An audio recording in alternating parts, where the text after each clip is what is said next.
नमस्कार. अवधूत चिंतन श्री गुरुदेव दत्त. गुरुचरित्रातील गुरुभक्ती या विषयावरती सद्गुरु माहेर या चॅनलमधून आपण निरूपण ऐकत आहोत. मी स्वामीदास आपल्या सगळ्यांचं पुन्हा एकदा स्वागत करतो. गुरुचरित्रातील द्वितीय अध्याय याच्यामध्ये संदीपकाचं आख्यान आलेलं आहे, त्याविषयी आपण सुरुवात करूया. सर्वप्रथम नामधारक आणि सिद्ध यांची भेट पहिल्या अध्यायामध्ये झाल्यानंतर नामधारकाला सिद्ध मुनी पुढील कथा सांगायला सुरुवात करतात. त्यामध्ये ह्या विश्वाची उत्पत्ती कशी झाली, त्याच्यामध्ये 4 युगांची निर्मिती ब्रह्मदेवाने कशी केली. ती 4 युग म्हणजे कृत, त्रेता, द्वापार आणि कली या 4 युगांची निर्मिती केल्यानंतर 4ही युगांना अनुक्रमे ब्रह्मदेवाने पृथ्वीवरती पाठवले आणि त्या अनुसार त्या युगामध्ये कशी लोकांची कार्य होती किंवा लोक कसे वागत होते त्या युगामध्ये याचं सगळ्याचं विश्लेषण आल्यानंतर कली काही विचित्र पद्धतीने ब्रह्मदेवाच्या समोर येतो, जे वर्णन तंतोतंत आजही लागू पडतं ते गुरुचरित्रात दिलेलं आहे. कली आल्यानंतर कलीचा जो प्रभाव आहे त्याच्यामध्ये सगळेजण पछाडलेले असतात आणि त्या प्रभावात न सुटण्याचा मार्ग काय आहे याच्याविषयी ब्रह्मदेव आणि म्हणजे कलीचा उपद्रव कोणाला होणार नाही याविषयी चर्चा चालू असते. त्यामध्ये ब्रह्मदेव त्याला सांगतात की जो कोण गुरुभक्त असेल, जो कोण काशीनगरी वास करत असेल, जो कोण मातापित्यांची सेवा करेल, गाय, गोमाता, गायत्री यांची जो सेवा करेल आणि अशा बऱ्याच गोष्टी जो करेल त्याला तुझा उपद्रव होणार नाही असं ते सांगतात. पण मग उपद्रव कोणाला होईल? जे दांभिक नर असतील, म्हणजे लोकांना दाखवण्यासाठी जे काहीतरी करत असतील, व्रत, वैकल्य हे सगळं दांभिकपणे म्हणजे मनामध्ये भाव नसताना जर ते करत असतील तर मात्र तुझा उपद्रव त्यांना निश्चितपणे होईल. मग कली म्हणतात की हे सगळं ह्या भारतवर्षामध्ये तुम्ही मला पाठवताय, तिथे तर पुण्य बहुत आहे, मग माझं कसं होणार? हे जे देवाधर्माचं करणारी लोक आहेत आणि पारायण करतात, गुरुभक्ती करतात आणि सगळ्या गोष्टी करतात, हे सगळे माझे वैरी आहेत, मग मी कसा होईल? नाही तर त्यांचा उपद्रव मला होईल. मग ब्रह्मा अति गहन हसून त्याला सांगतात की गुरुभक्ती म्हणजे काय. मग हे गुरुभक्ती सांगताना कली ब्रह्मदेवांना एक उदाहरण विचारतो. त्या उदाहरणामध्ये संदीपकाचं आख्यान येतं. संदीपक कोण होता, त्याचे गुरु कोण होते हे आपण जाणून घेऊया. गोदावरीच्या तीरावरती अंगिरस ऋषींचा आश्रम होता. आता अंगिरस कोण, तर आपल्या पुढच्या अध्यायामध्ये 4थ्या अध्यायामध्ये ब्रह्मदेवाने जे 7 मानसपुत्र उपजवले त्या 7 जणांची नावं आली. ते म्हणजे मरीची, अत्री, आंगिरस, पुलस्त्य, पुलह, क्रतु, वसिष्ठ असे ते 7 पुत्र आहेत. त्यापैकी अंगिरस जे आहेत त्यांचा आश्रम गोदावरीच्या तीरावरती होता आणि ह्या ठिकाणी वेदधर्म नावाचा एक गुरु होता. वेदधर्म कोण, तर पहिलं म्हणजे आपल्या 26व्या अध्यायामध्ये गुरुचरित्रातल्या व्यास महर्षी ज्या 4 शिष्यांना वेदाध्ययन करून घेतात त्यांच्याकडनं, त्यापैकी एक पहिलं, त्या पहिल्यांचे चिरंजीव म्हणजे हे वेदधर्म गुरु आणि त्यांचा शिष्य म्हणजे संदीपक. आता हे सगळं झाल्यानंतर कथा काय चालू होते? कथा अशी सुरू होते की हा वेदधर्म गुरु जे असतात ते सर्व त्यांच्या शिष्यांना बोलवतात आणि त्यांना सांगतात की हे पहा, जरी मी जप तप हे पुष्कळ प्रमाणात केलेलं असलं तरी देखील काही पाप माझं शिल्लक आहे, पूर्वार्जित माझं काही शिल्लक आहे, याची निष्कृती करण्यासाठी म्हणून मला ते पाप भोगावं लागणार आहे. यावेळेला विद्यार्थी त्यांना विचारतात की जर एवढं जपतप केल्यानंतर सुद्धा जर पाप शिल्लक राहत असेल आणि त्याची निष्कृती होत नसेल तर मग ह्या सगळ्याचा काय अर्थ आहे? तर ते म्हणतात, फार महत्वाची गोष्ट ते सांगतात की पाप आपल्याला भोगून संपवावं लागतं. त्यामुळे त्याची निष्कृती तेव्हाच होते जेव्हा आपण ते पूर्णपणे भोगतो. नाहीतर काय होतं ते म्हणाले की ज्या वेळेला मोक्षाची वेळ येते, मुक्तीची वेळ येते, मोक्षाची वेळ येते, त्यावेळेला ते आपल्या आड येतं आणि मग आपली फार मोठी पंचायत होते. मग ते म्हणतात की असं जर असेल तर विद्यार्थी म्हणतात मग काय करायचं, काय तुम्हाला आम्ही कसं सहाय्य करू शकू? मग वेदधर्म मुनी सगळ्यांना सांगतात की हे पहा, आता ह्याची निष्कृती फक्त वाराणसी नगरीला मला कोणाला तरी तुम्ही घेऊन जा आणि घेऊन गेल्यानंतर तिथे मला 21 वर्षापर्यंत आजारपण येईल. ते आजारपण इतकं भयंकर पद्धतीचं असेल की तुमच्यापैकी कोणाला तरी माझी सेवा अंगीकृत करावी लागेल मग ते विचारतात कसं आजारपण? मग ते सांगतात की मला 21 वर्ष मला कुष्ठरोग होणार आहे. तो कुष्ठरोग इतका भयंकर असणार आहे की माझ्या अख्ख्या अंगाला जखमा होणार आहेत. त्या जखमातनं रक्त पडेल, त्याच्यामध्ये कृमी होईल, इतकं ते भयंकर पद्धतीचं स्वरूप माझं असणार आहे. त्याच वेळेला मी आंधळा पण होणार आहे. त्याच वेळेला मी पांगळा पण होणार आहे.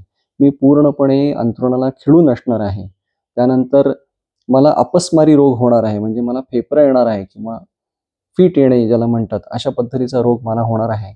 तर अशा पद्धतीमध्ये कोण माझी काळजी घ्यायला तयार होईल? विचार करा, इतकं भयंकर स्वतः गुरु सांगतायत त्यांची परिस्थिती होणार आहे. आणि अशामध्ये या सगळ्या विद्यार्थ्यांमधून एक विद्यार्थी असतो की जो वेदशास्त्र निपुण झालेला असतो, त्यांनी भरपूर अध्ययन केलेलं असतं आणि गुरुभक्ती त्याची वाढीस लागलेली असते. त्याचं नाव आहे संदीपक. तो म्हणतो की महाराज, मी तुमची सेवा करायला तयार आहे. 21 वर्षापर्यंत मी निश्चितपणे तुमची सेवा करील, कोणतीही हायगाय करणार नाही त्याच्यामध्ये. आणि मग ते त्यांची सेवा जी असते ती अंगीकृत करतात आणि मग हे दोघं जण वाराणसीला जातात. त्या ठिकाणी कंबलेश्वर सन्निधानी उत्तर देशी त्या तीरावरती मणिकर्णिका घाटाच्या जवळ हे त्यांचं वास्तव्य करतात. आणि मग तिथे गेल्यावर पूजापाठ केल्यावर यांना ती अवस्था प्राप्त होते, म्हणजे त्यांना कुष्ठरोग होतो, त्याच वेळेला ते आंधळे होतात, त्याच वेळेला ते पांगळे होतात आणि अत्यंत पापामुळे त्यांना पीडा सहन करावी लागते.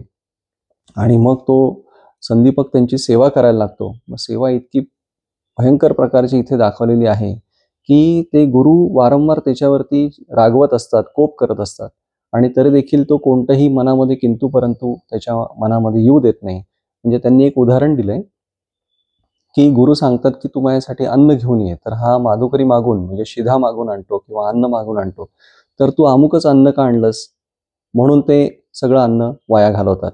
मग पुढच्या वेळेला अन्न घेऊन आल्यावर मग तू हेच का नाही आणलंस? म्हणून ते अन्न वाया घालवतात.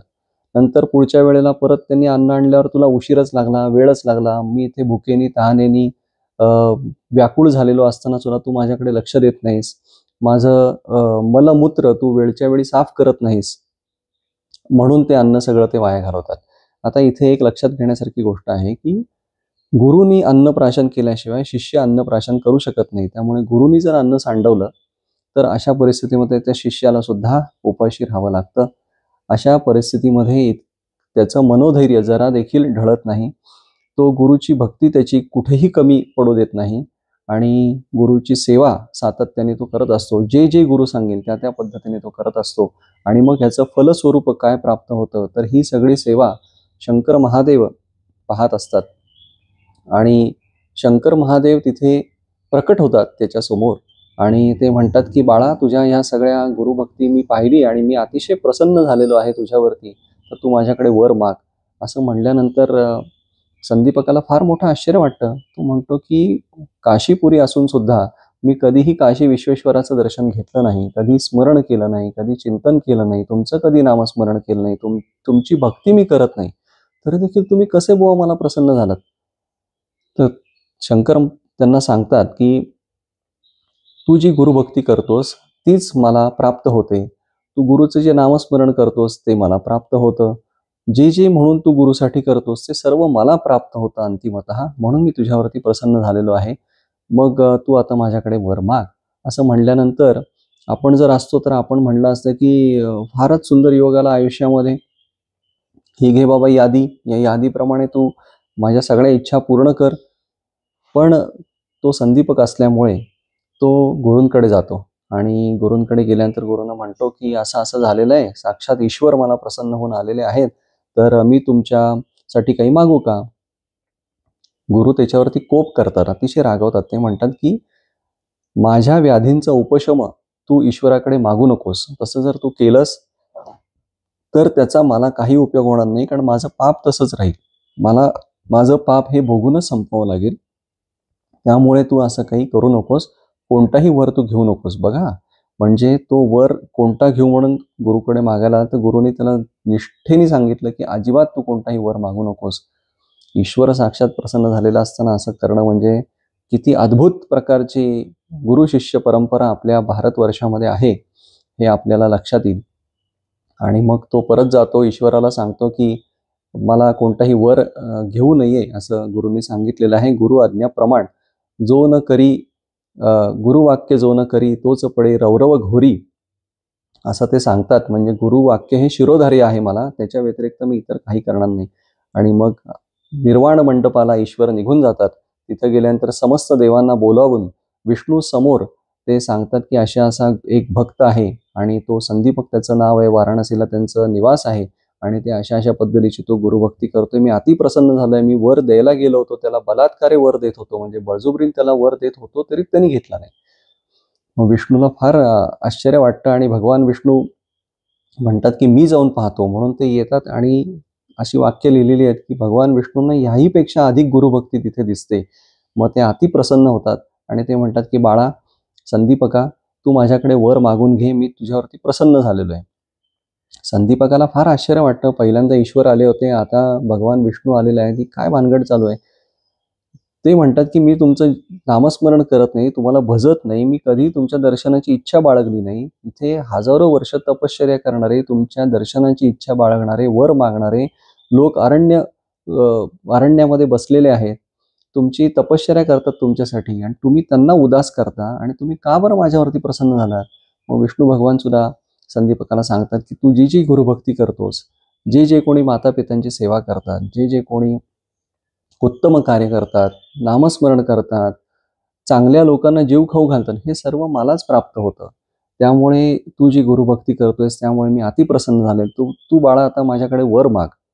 असं म्हणल्यानंतर याच्या मनामध्ये यक्ष प्रश्न उभा राहतो की आता जर मी पुन्हा गुरूंकडे गेलो विचारायला तर गुरु निश्चित माझ्यावरती कोप करतील आणि वर मी तर काही मागू शकणार नाही.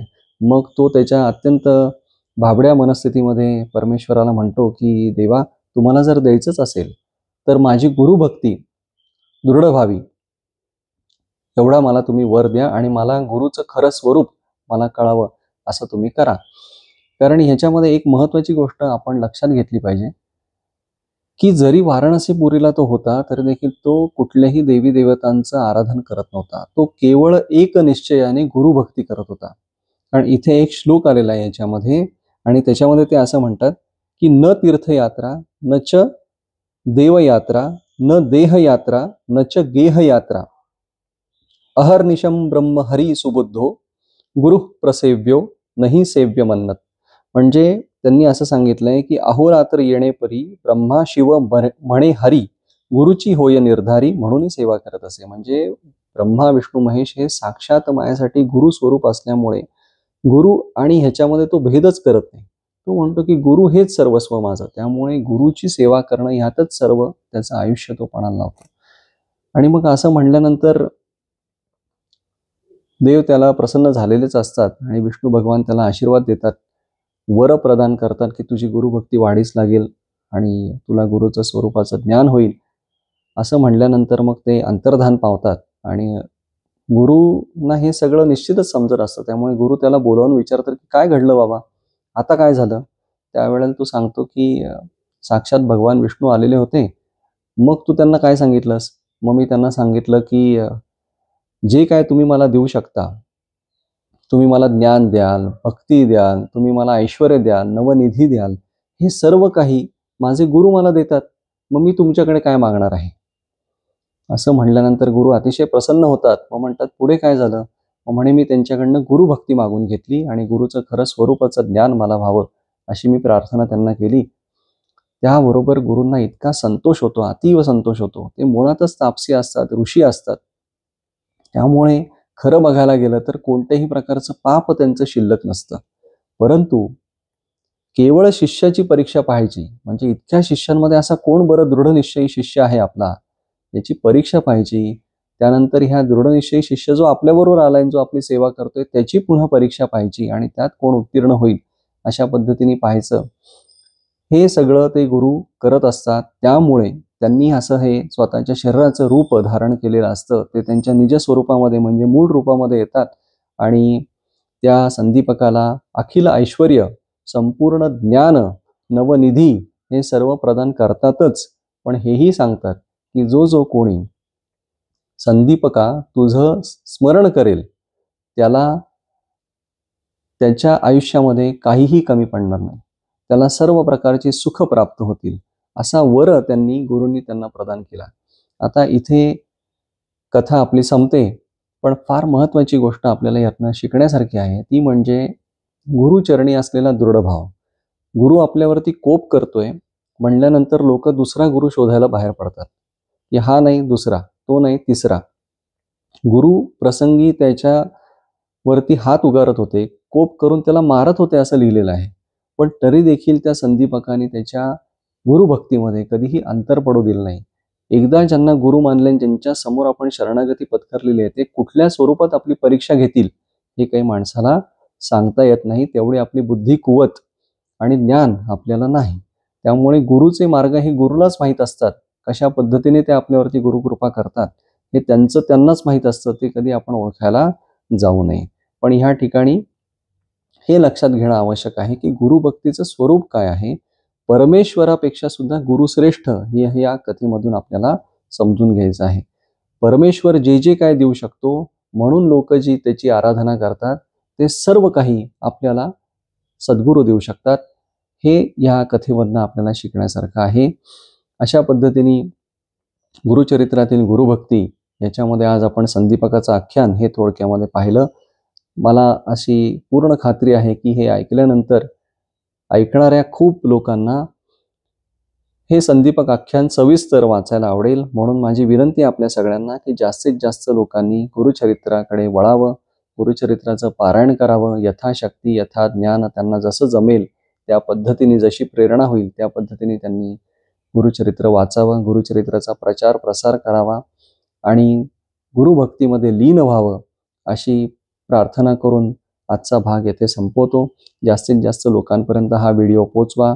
ज्यांच्यापर्यंत पोचलाय त्यांनी जास्तीत जास्त लोकांनी सबस्क्राईब करा अशी विनंती करतो.